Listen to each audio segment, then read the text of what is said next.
Bienvenidos, Ushamdid, and welcome to this Hut 8 Consulting Techtorial on Cisco's Enterprise Networking Security and Automation course, which is part of their CCNA version 7 curriculum.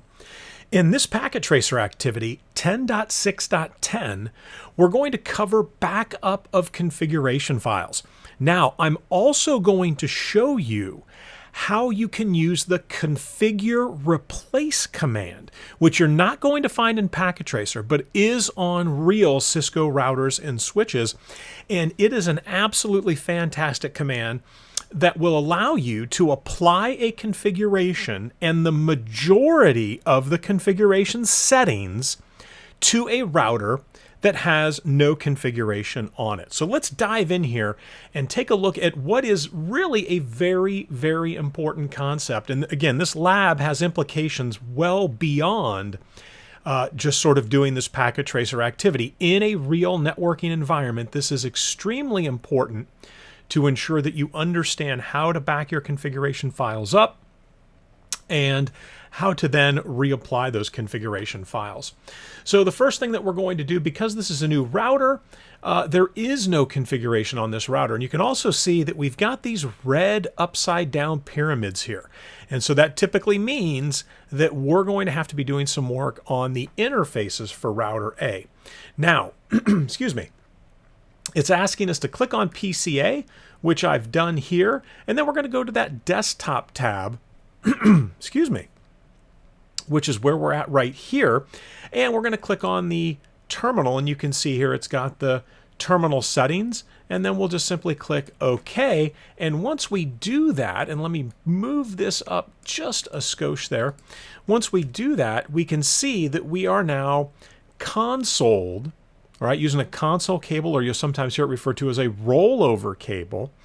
And it wants us to go ahead and configure the interfaces on the router. And again, it was obvious that we were going to have to do that. We've got the red upside down pyramids. So let's go into from privilege exec mode, which is the greater than sign, into, or I'm sorry, from user exec, which is the greater than sign, into privilege exec, which is the hash sign there. And it wants us to configure and activate the gig00 interface. The IP address should match the default gateway of the TFTP server, which means we're going to have to open the TFTP server up.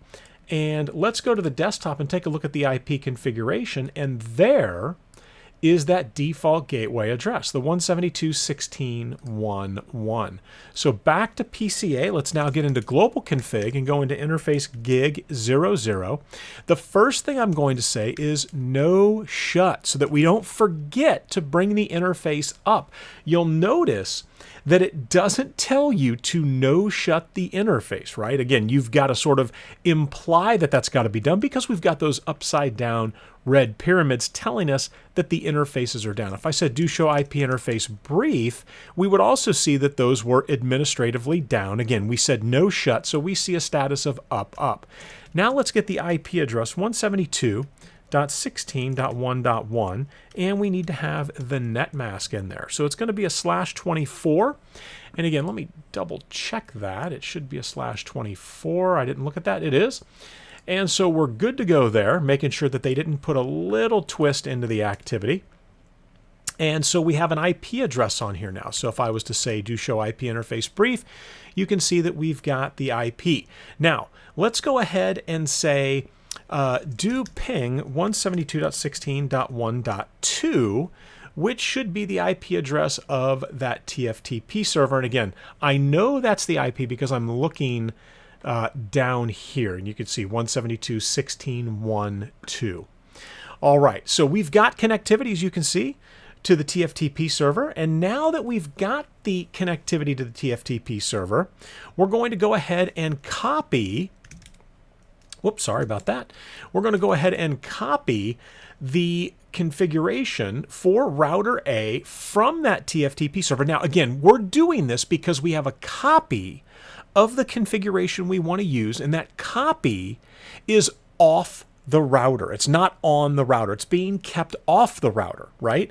Which is very smart, because what if router A spontaneously combusts? Or it crashes to the point where we have no choice but to what we call RMA the device, which is send it back to Cisco, and we would receive a replacement device for the crash device. And so we'd want to have the configuration off the router at that point. And we're doing it with the TFTP server here. So let's go ahead and say, copy TFTP running-config. I'm going to hit enter. We're going to put in the host name 172.16.1.2. And we're going to say the source file name is rta-config, or I'm sorry, CONFG. Okay, I'm wondering if that might be a typo. We'll find out here shortly. It looks like that might be right. And again, we're going to bring it in, right, onto the router as the running config. And again, it's because of the order that we listed these in here. So we're going to copy from the TFTP server, and we're going to place that file here as the running config. And that is why, right, and this is actually a very subtle point to understand here, is that this file name that we gave here, this running-config, that is why we're being prompted to save it as the running-config, even though the name on the TFTP server is not running-config. The name of the file on the TFTP server is RTA-CONFG, right? So remember that. This is what will be prompted. And again, I could change it right here. I could, if I wanted to make it something else, because I'm not sure if this is the right file that I want to take, that I want to bring in, I can give it a different name. However, we're pretty certain that router A-CONFG, the name of the file on the TFTP server, we want to bring that in and save that on the router as running-config. Again, a very subtle difference, and, you know, again, possible test question here that you might see. So we're just going to hit enter, and it's going to tell us, again, we didn't see a bunch of, or actually we did, I'm sorry, we did see the dots there after the accessing the TFTP server. We have the file. So now it says issue the command to display the current configuration, the running configuration. Now I say sh space run. Really what I'm saying is there show running-config, and that would be the configuration that we just brought over from the TFTP server. And let's go ahead and take a look now on the router and see what we've got. And you can see now that not only is gig 00 configured, but gigabit Ethernet 01 is also configured. But notice that that is still in the shutdown state. And you can see what changes were made. So that is the most obvious change that we're seeing. Excuse me. And then the VTY lines look like they were changed, as well as the logging synchronous there. And so let's go ahead and take a look here. It says issue the appropriate show commands to display the interface status. So now let's say show IP interface brief. And you can see that gig 01 is now configured on this router. So we're going to connect any issues related to interface, you know, quote unquote interface problems, and we're going to test connectivity between PCA and the TFTP server. Well, we obviously know, whoops, sorry, we'll get into global config here and in gig 01 that interface was shut down. So we're going to have that interface come up so that we can test that network connectivity from PCA to the TFTP server. And how would we do that? Well, let's jump back onto PCA to a command prompt here, and let's say ping 172.16.1.2. And as you can see, we do have connectivity now through RTA, router A, to the TFTP server. So what we're going to do here is we're going to change the host name of RTA to RTA-1. And so if I was to click on RTA here And again, I've clicked on the router now, and let's say show run, and you can see there's our running config, and there are the two interfaces. Both of those interfaces are up. Let's get into global config, and let's change that host name from RTA to RTA-1. Right? So now we have a new host name on the router. We're going to save the configuration to NVRAM. So there's two ways I could do this. I could say copy running config to the startup configuration, right? And that's one way to do it. You can see we got some points for that. Now you can also say write memory. That is a sort of shorthand way to accomplish the same thing. So now we've saved the configuration. The running configuration has been changed. We've saved that to the NVRAM, so if the router reloads, the RTA-1 would be the new host name. And now what they're asking us to do is to do the copy in the opposite direction. And remember, I referred to this earlier. Remember, we said we were copying from the TFTP server into the router. Now we're copying from the router our running config over to, TFTP, the TFTP server, and that server address is 172.16.1.2. Now, excuse me, destination file name. I could change the destination file name if I wanted to, or I can just leave it as it is. And again, it's asking for us to leave it as it is. And you can see we've got 74% complete right now. So now I've saved a copy of the configuration file off the router, right? So that if something happens to this router and we needed to put in a new, completely unconfigured router, we would be able to pull down very quickly from the TFTP server this backed up version of that configuration. Now, keep in mind, there are considerations that we need to take into account here. The first being, is the router the exact same model, and are we using the same interfaces, right? So obviously, if we send it to the vendor for a replacement, we're going to get back the same router. But if you were to go grab something off the shelf, remember, maybe it's not gig 00 and gig 01, maybe it's gig 000 and gig 001. And so those are things that you need to think about, right? Okay, so now we're going to do something else that's very important. We're going to back up our operating system. Because again, if someone were to jump onto this router and take a look at what we have in Flash here, maybe they are going to be a bad actor and delete that configuration file, right? I'm sorry, I should say the iOS file right here. If they were to delete that, that would be an issue, because then we're going to have to figure out a way to get it back onto the router. Now, if there's a USB port and we've got a USB stick, a Cisco USB stick, that's an easy fix. However, again, it's going to be a pain to make that happen. So it's always a good idea to keep a copy of your iOS files off on that TFTP server. Maybe you're going to be bringing a new router and adding a router into this topology here, and it's got an older version of the iOS code, and you want to get this 15.14 M4 code on there. So let's go ahead and do that. We're going to say copy from Flash to TFTP. Oops, sorry, TF, and I'll typically put the colon after both.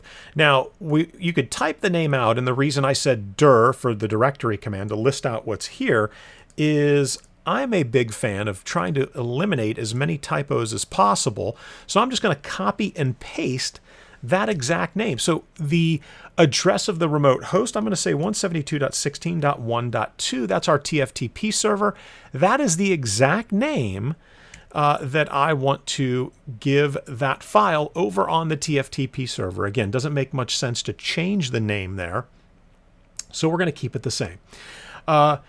And that is it. So we're at 100%. We've got the file copied. It says open the TFTP server and click on the services tab, select TFTP, and let's scroll through the list of files. So we're on the TFTP server. Let's go to the TFTP tab and then take a look at all of the images that are here, a lot of older images. Boy, these go back, the ISR G1s to the 1841s, right?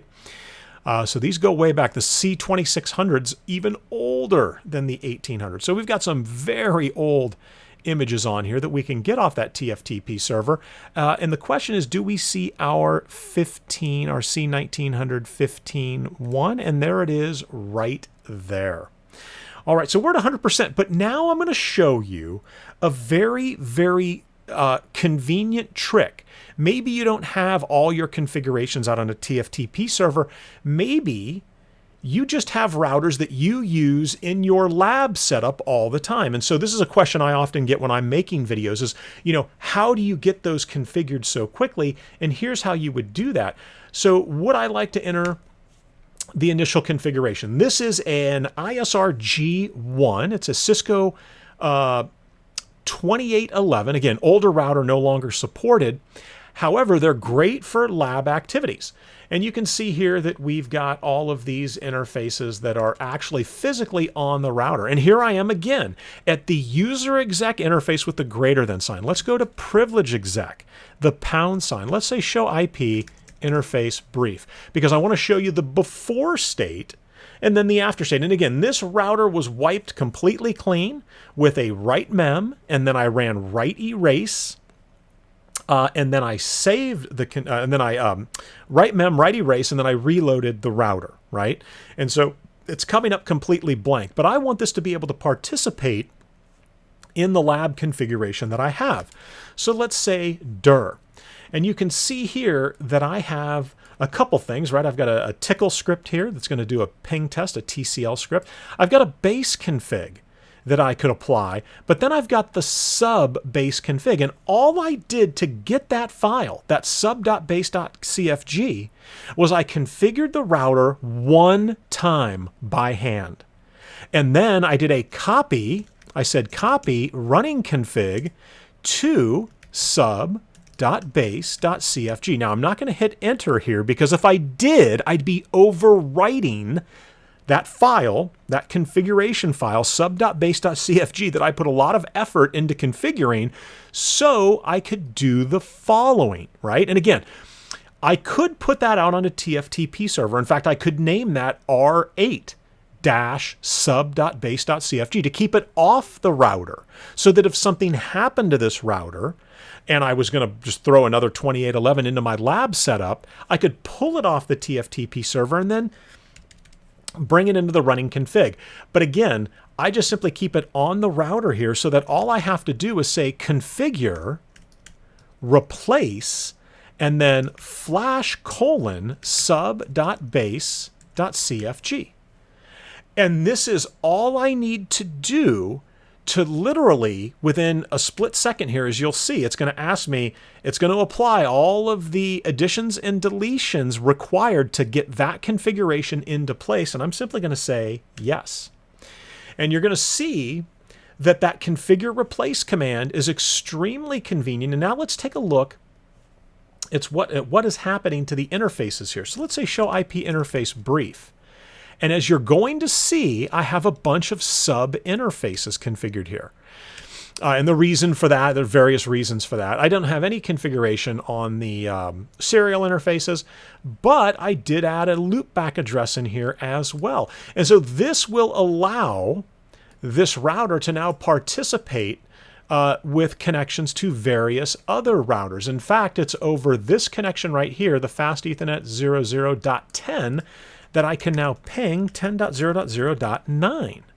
And that is router 9. And as you can see, I now have connectivity over to router 9. And so if you're keeping a backup of, let's call it the gold copy configuration on a router, or it's in a lab and you want to be able to spin that config up super, super quick, configure replace is a great way to make this happen. All right, and if you were interested in looking at the config, all you would have to say is more sub.base.cfg, and the more command is going to show you how to view the file on the router, right? So again, if I wasn't sure if this was the file that I wanted to use before I did the config replace, I could simply come in here and take a look at it right here. And so you can see right there, I've got some IPv6 address information on that link for all of those sub interfaces. Again, no information for the serial interfaces. And that is going to do it. So we saw two very important things in this video. Actually, three. We saw how to pull down a configuration from a TFTP server and apply it immediately as our running config. And then we saw that we needed to make some changes. We would go in, no shut whatever interfaces we were working with. Then we saw how we would back up the configuration to the TFTP server. Maybe we've made changes, and it's a good idea after every change to then go ahead and copy that to your TFTP server. We saw how to back up the iOS on a router, right? And then finally, I showed you how, if you're keeping a copy of that config local, maybe your TFTP server explodes and melts down, right? It's a great idea to have multiple copies, backup copies of whatever you consider your baseline gold configuration so that you can quickly get yourself back up and operational. Again, remember, a lot of these videos that I make, sure, we're going to get to the 100% in the packet tracer piece, but there are more important, larger considerations that we need to talk about as to how you would apply a lot of these concepts that we're learning about. All right, well, hopefully that has helped you understand how to back configuration files up, how to recover those configuration files, and how to reapply a configuration from a file on the router itself using configure replace. All right, thank you so much for watching. I hope this video has helped you out. Best of luck to you in your studies, and I hope to see you in the next video.